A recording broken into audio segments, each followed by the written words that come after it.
देखिए, कबीर दास जी महाराज कहते हैं, कबीरा जब हम पैदा हुए, जग हंसा हम रोए, अब ऐसी करनी कर चलो कि हम हंसे और जग रोए।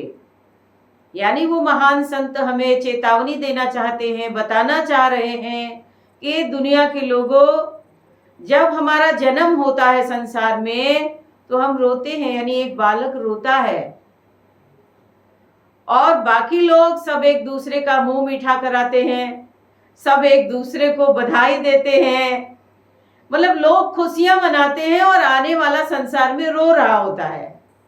पर संत कबीरदास जी कहते हैं कि उस समय रोए तो कोई बात नहीं, पर अब ऐसी करनी कर चलो कि हम हंसे जग रोए, कि अब ऐसा सुंदर जीवन हो हमारा, ऐसी भक्ति हो, ऐसा ज्ञान प्राप्त हो जिससे कि हम मोह माया से ऊपर उठ जाएं, भगवान के नाम की ऐसी प्रीत जागे ताकि चलते समय, दुनिया छोड़ते समय हम हंसते हुए जाएं। कौन हंसता हुआ जाता है? हंसता हुआ वो जाता है जो भीतर से आनंदित रहता है, भीतर से प्रसन्न रहता है। और प्रसन्न कौन रहता है? जिसे अंदर का खजाना मिल गया हो, है ना, जिसे खुश होने के लिए धन दौलत, कुटुंब परिवार, नाते रिश्ते अथवा तो पार्टी पिकनिक की आवश्यकता ही ना हो, वो अपनी आत्मा में संतुष्ट रहना जान जाता है। और ऐसा भक्त हर पल, हर घड़ी और हर कहीं वो आनंदित रह सकता है, वो प्रसन्न रह सकता है। तो कबीर साहब जी कहते हैं, अब ऐसी करनी से मतलब है उनका ऐसा सत्संग, ऐसा ज्ञान, ऐसे सद्गुरुदेव जीवन में प्राप्त हो जाए जिससे कि हमारा मन भगवान के नाम में रंग जाए।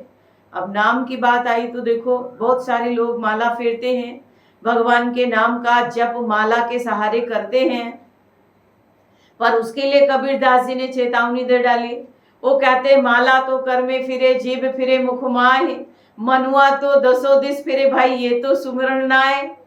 कि भाई ये सुमरण नहीं है माला से जो हम राम राम करते हैं या सीताराम करते हैं या कोई भी मंत्र हम जपते हैं। तो कबीरदास जी कहना चाह रहे हैं कि भाई एक माला हमारे भीतर चल रही है ना, हमारे मन मंदिर में एक माला चल रही है और उस माला की ओर इशारा देते हैं कि कर का मड़का छाड़ दे, मन का मड़का फेर, है ना। क्या कहते हैं? माला फेरत युग गया, गया न मन का फेर, कर का मड़का छाड़ दे, मन का मड़का फेर।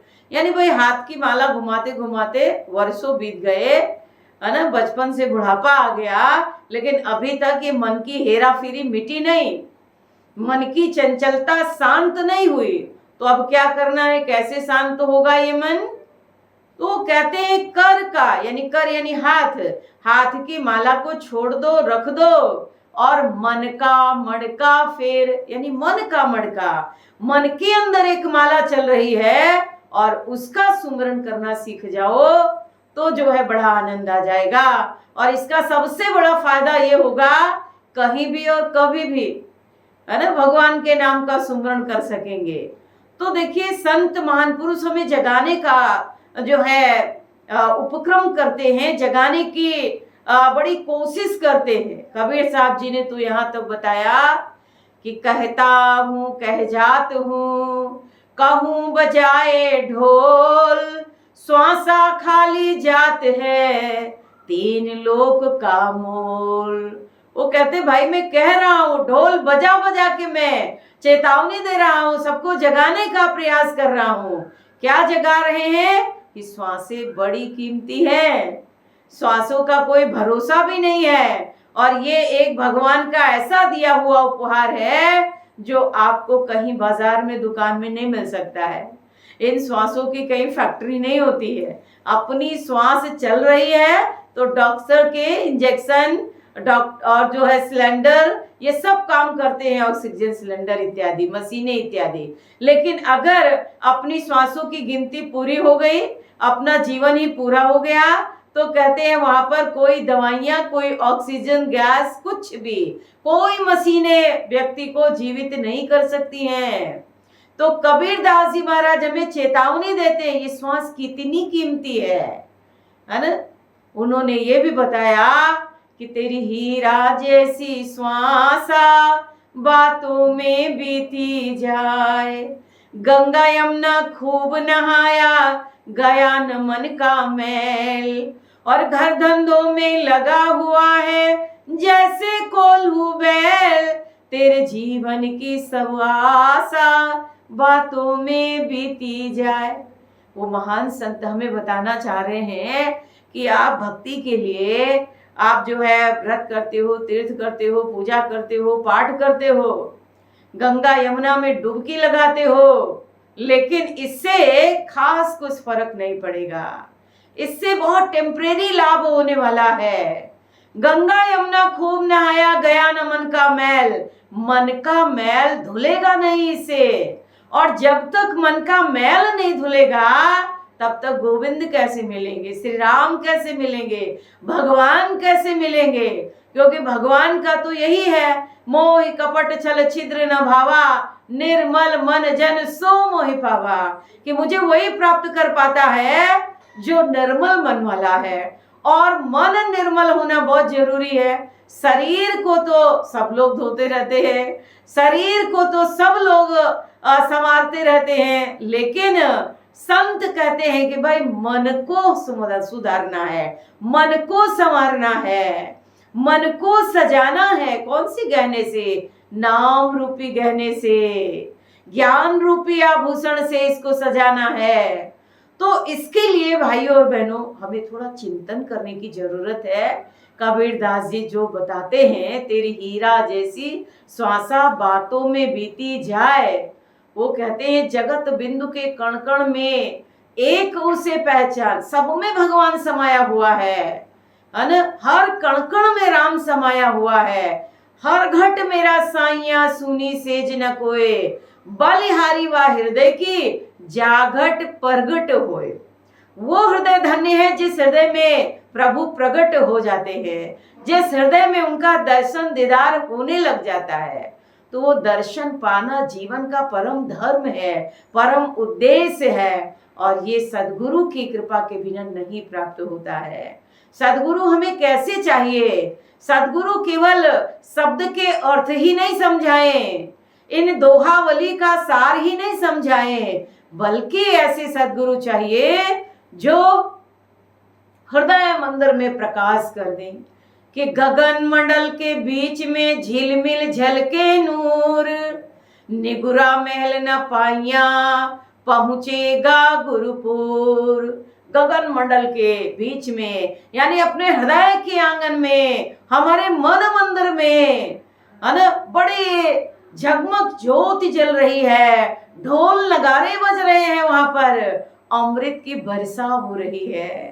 लेकिन वही प्राप्त कर पाएगा इन आनंदों को जिसके मन में गुरु महाराज का ज्ञान प्राप्त हो गया हो, है ना।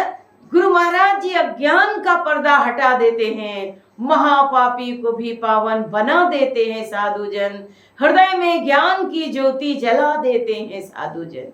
अब देखिए कबीर साहब जी ने जो बात बताई, तो वही बात जो है तुलसीदास जी रामायण में लिखते हैं, परम प्रकाश धूप दिन राति, ना चाहिए कछु दिया घृत बाती। वही बात भगवत गीता में कृष्ण जी भी कहते हैं, है ना। भगवान कहते हैं ज्योतिष श्याम अपितो ज्योतिष तमसा पर मुच्यते, है ना। यानी ऐसी ज्योति है जो ज्योतियों की ज्योति है, पूरे संसार भर में ऐसा वो दिव्य प्रकाश है, ऐसा वो दिव्य उजाला है जो एक गुरु का शिष्य ही प्राप्त कर सकता है।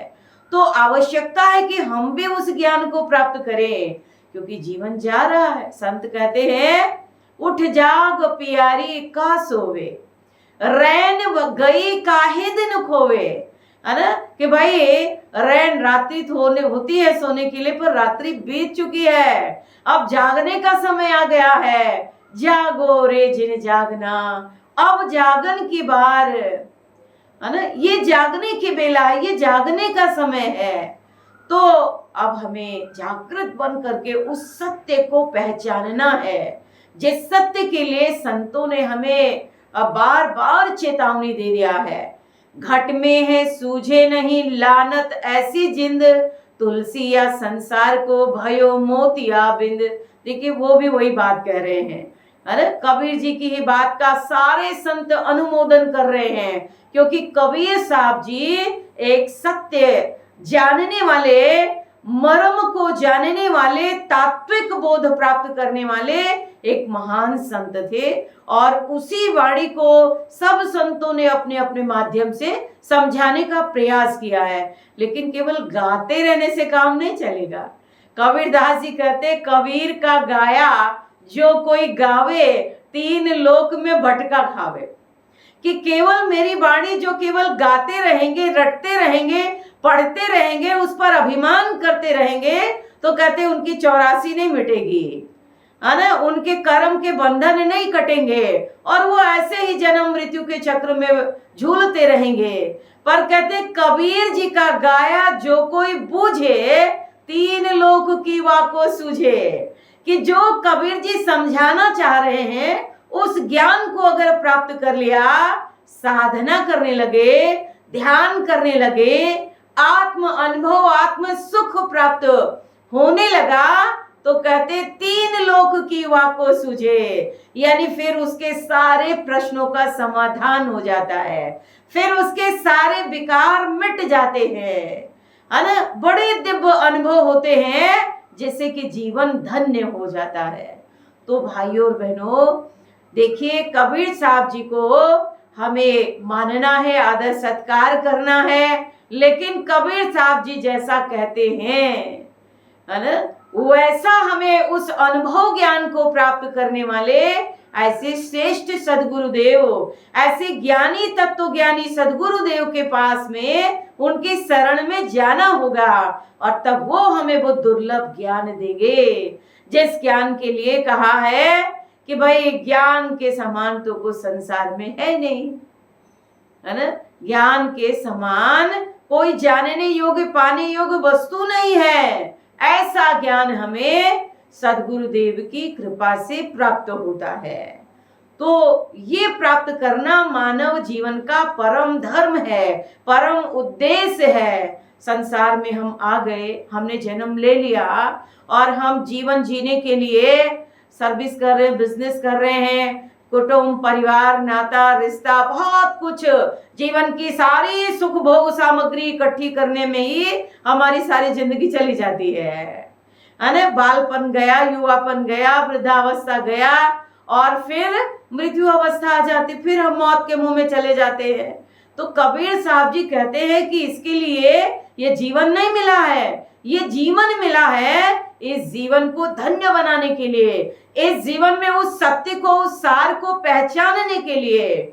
और यही मानव जीवन का परम धर्म है। इसीलिए जिन लोगों ने उस ज्ञान को प्राप्त कर लिया है तो जाने उसे। मेरे पास एक भजन है, क्या कहते हैं, कबीर दास जी का भजन है। वो कहते हैं, मोहे लगी गुरु से आस, मोहे लगी प्रभु से आस, नैहर से जियरा पटे।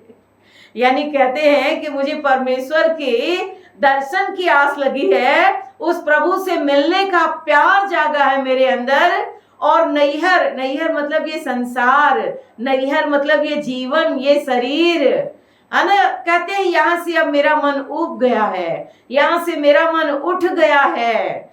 क्या कहते हैं, नैहर नगरी ऐसी बिगड़ी, लगे चोर बटमार, नैहर से जियरा फटे।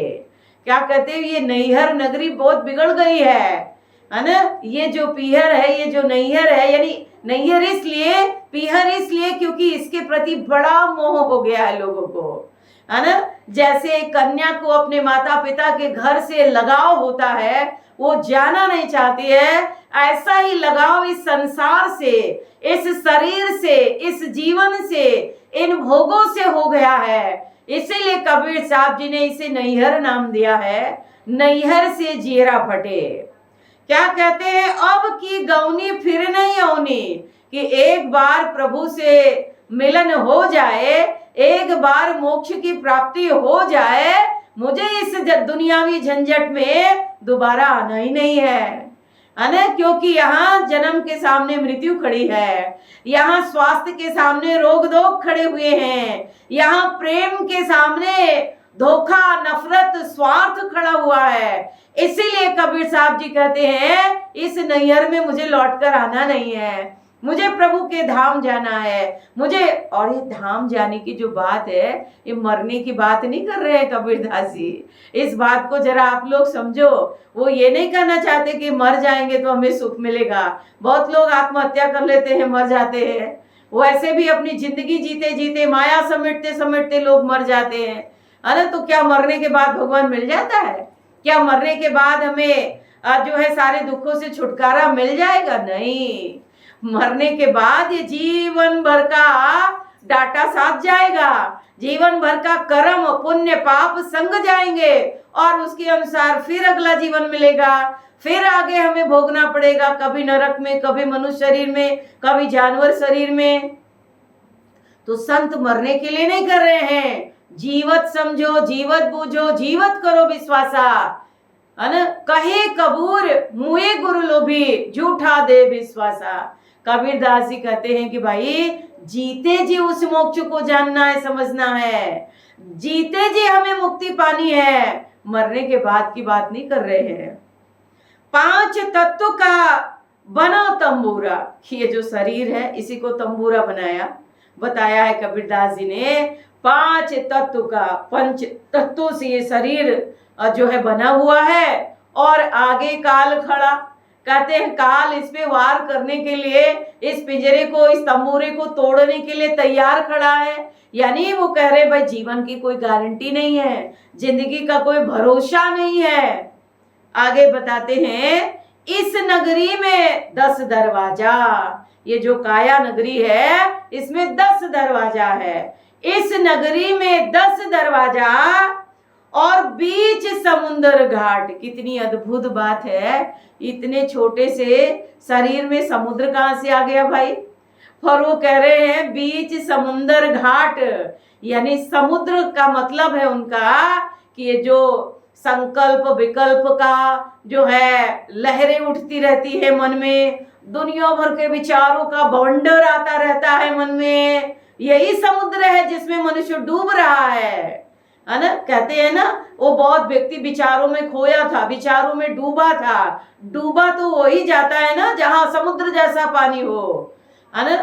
तो इस तरह से यही भवसागर की लहरें हैं। और इससे बचना चाहते हो, मन पे ऐसा अंकुश होना चाहिए कि ध्यान लगाने के लिए आंख बंद किया तो तत्काल क्षण बर्बाद किए बिना आपका चित्त स्थिर हो जाए, चित्त शांत होके ध्यान में लग जाए। तो इसके लिए ऐसे सद्गुरुदेव चाहिए और सच्चा ज्ञान मिलने के बाद फिर ज्ञान का अभ्यास चाहिए।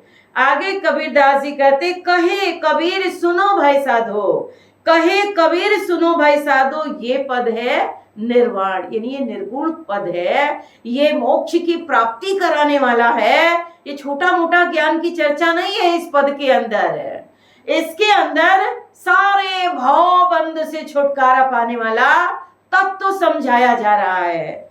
आगे कहते हैं जो कोई इसका अर्थ लगावे वो है संत सुजान, यानी इसे कौन समझ पाएगा, कौन जान पाएगा इस मर्म को, जिसे ऐसे तात्विक बोध कराने वाले सदगुरु देव मिल गए हैं, ऐसे गुरु महाराज मिल गए हैं।